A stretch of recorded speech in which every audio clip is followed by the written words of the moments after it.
विजयनगर राज्य में एक उदार और दयालु राजा वीर प्रताप सिंह राज करते थे। वे न्यायप्रिय थे और अपनी प्रजा की समस्याएं खुद सुनते और उनका निवारण करते थे।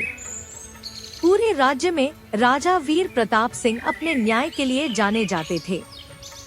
सभी राज्य के निवासी अपनी समस्या को लेकर राजा के पास जाते थे। एक दिन महामंत्री, क्या खबर है? राज्य में सब सकुशल तो है ना? पड़ोसी राज्य की कोई खबर या कोई सूचना? जी जी महाराज, अपने राज्य में सब सकुशल हैं और पड़ोसी राज्य में भी शांति है, परंतु महाराज एक दुखद सूचना है। क्या कहा मंत्री? दुखद सूचना आखिर क्या है? सूचना बताओ हमें। वो महाराज, एक कल रात एक राज्य का निवासी महल के बाहर आया था। वो बहुत ही दुखी प्रतीत हो रहा था। महाराज, उसकी इच्छा आपसे मिलने की थी महाराज, परंतु हमारे सैनिकों ने उसे महल के अंदर आने नहीं दिया।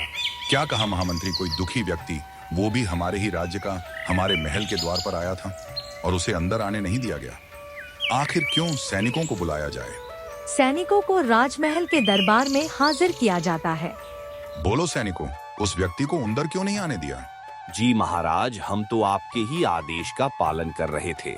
आप अपने कक्ष में विश्राम कर रहे थे और विश्राम करते समय हम आपके दक्ष में नहीं आ सकते थे महाराज, इसलिए हमने उसे व्यक्ति को अंदर आने नहीं दिया।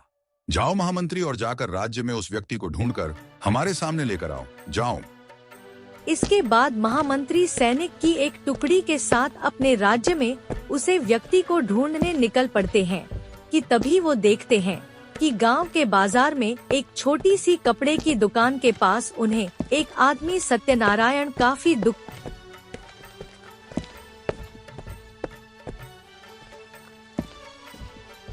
ये देखिए मंत्री जी, यही है वो आदमी जो उस रात महल में आया था। चलो हमारे साथ, तुम्हें महाराज ने बुलाया है। क्या सच में महाराज ने मुझे स्वयं बुलाया है? मैं कब से उनसे मिलने की प्रतीक्षा कर रहा था। जिसके बाद मंत्री और अन्य सैनिकों के साथ वो आदमी राजा की महल में आता है। महाराज, यही है वो आदमी जो उस रात आपसे मिलने हमारे महल में आया था। क्या नाम है तुम्हारा? हमें माफ कर दो। जब तुम हमारे महल में आए, उसे समय हम विश्राम कर रहे थे, जिसकी वजह से हमारे सैनिकों ने तुम्हें हमसे नहीं मिलने दिया। बोलो, क्या परेशानी है? हम अवश्य ही उसका समाधान करेंगे। महाराज, मेरा नाम सत्यनारायण है। मैं एक बहुत ही गरीब किसान हूँ। मेरी एक पत्नी और 2 छोटे बच्चे हैं। महाराज, मेरे पास एक छोटा सा जमीन का टुकड़ा है जिस पर मैं कई वर्षों से खेती करता आया हूँ महाराज, लेकिन मेरे सौतेले भाई ने मुझसे वो जमीन अब छीन ली है। महाराज, मेरा भाई बोलता है कि वो जमीन मरने से पहले पिताजी ने उसे दी थी, जिस पर अब मेरा कोई अधिकार नहीं है। अब मैं क्या करूं महाराज? कई दिनों से मेरे घर में अनाज का दाना तक नहीं है हमारा, जिसकी वजह से घर में चूल्हा तक नहीं चला। अब आप ही बताइए महाराज, मैं क्या करूं महाराज? मेरे घर में तो अब 2 वक्त की रोटी बननी मुश्किल हो गई है महाराज। महामंत्री, इसके भाई को दरबार में बुलाया जाए। तभी सत्यनारायण का भाई सैनिकों के साथ दरबार में आता है। क्या नाम है तुम्हारा, और क्या ये सच है कि तुमने अपने सौतेले भाई सत्यनारायण की जमीन धोखे से छीन ली है? बताओ हमें। महाराज, मेरा नाम रघुनाथ है और सत्यनारायण मेरा सौतेला भाई है, लेकिन यह झूठ है महाराज। मैंने इसकी कोई भी जमीन नहीं छीनी है। वो जमीन तो मेरी ही थी। पिताजी ने मरने से पहले ही वो जमीन मुझे दे दी थी। मैंने वो जमीन इस सत्यनारायण को सिर्फ खेती करने के लिए ही दी थी, लेकिन अब ये उस पर अपना हक जाता रहा है। अब आप ही कुछ करिए महाराज। दोनों की बातें सुनकर राजा वीर प्रताप सिंह बहुत सोच में पड़ जाते हैं। महामंत्री, इन दोनों को सबसे उत्तम फसल के बीज दिए जाएं। राजा की यह बात सुनकर दरबार में उपस्थित सभी लोग हैरान हो जाते हैं। अरे बाबा जी, अब आखिर महाराज करना क्या चाहते हैं? अब किसी भी फसल के बीज से ये कैसे पता चलेगा कि इन दोनों में से झूठ कौन बोल रहा है? तभी महामंत्री दरबार में फसल के बीज लाते हैं। मैंने तुम दोनों की बातें सुनी हैं। ये तो सच है कि तुम दोनों में से कोई एक झूठ बोल रहा है। इसलिए अब मेरे पास एक उपाय है। मैं तुम दोनों को उच्च नस्ल के आलू के बीज दे रहा हूं। तुम दोनों जाओ और उसे जमीन के टुकड़े पर अपनी अपनी आलू की फसल उगाओ। जिसकी भी फसल हो, जमीन के टुकड़े पर सबसे ज्यादा अच्छी होगी, वही उसे जमीन का असली मालिक होगा। यह बात सुनकर सब लोग चौंक जाते हैं और महामंत्री दोनों को थोड़ी थोड़ी बीज दे देते हैं। ठीक है महाराज, मैं आपके दिए गए इन बीजों से आलू की खेती बहुत मेहनत से करूंगा। ठीक है महाराज, मुझे मंजूर है। मैं आलू की ही खेती करूंगा। आप देखना महाराज, मेरी ही आलू की फसल सबसे ज्यादा अच्छी होगी। तो ठीक है, आज से कुछ दिन बाद जब तुम दोनों की आलू की फसल अच्छी हो जाए, तो तब तुम अपनी अपनी फसल के आलू लेकर मेरे पास आना। जिसके भी आलू अच्छे होंगे, वही उसे जमीन का मालिक होगा, और तुम दोनों में से जो झूठ बोल रहा है, उसे सजा दी जाएगी। इसके बाद दोनों वहाँ से अपने अपने घर जाते हैं। सत्यनारायण अपने घर जाता है। जी आप आ गए।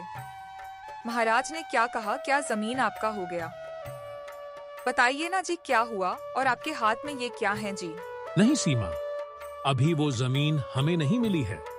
महाराज ने मुझे और रघुनाथ भैया दोनों को आलू का कुछ बीज दिए हैं और कहा है कि हम अपनी उसी जमीन पर इसकी खेती करें, जिसके बाद जिसके भी फसल सबसे ज्यादा अच्छी होगी, वही उसे जमीन का मालिक होगा। तो क्या हुआ जी, मुझे आप पे पूरा भरोसा है कि आपकी ही फसल सबसे अच्छी होगी जी। ठीक है, मैं कल सुबह ही काम पे लग जाता हूँ।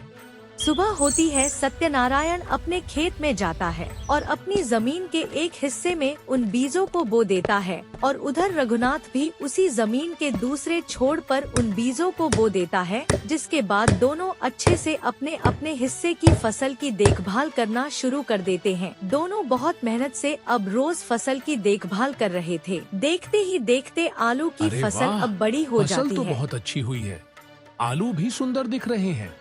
अब इन्हें महाराज के पास ले जाने का समय आ गया है।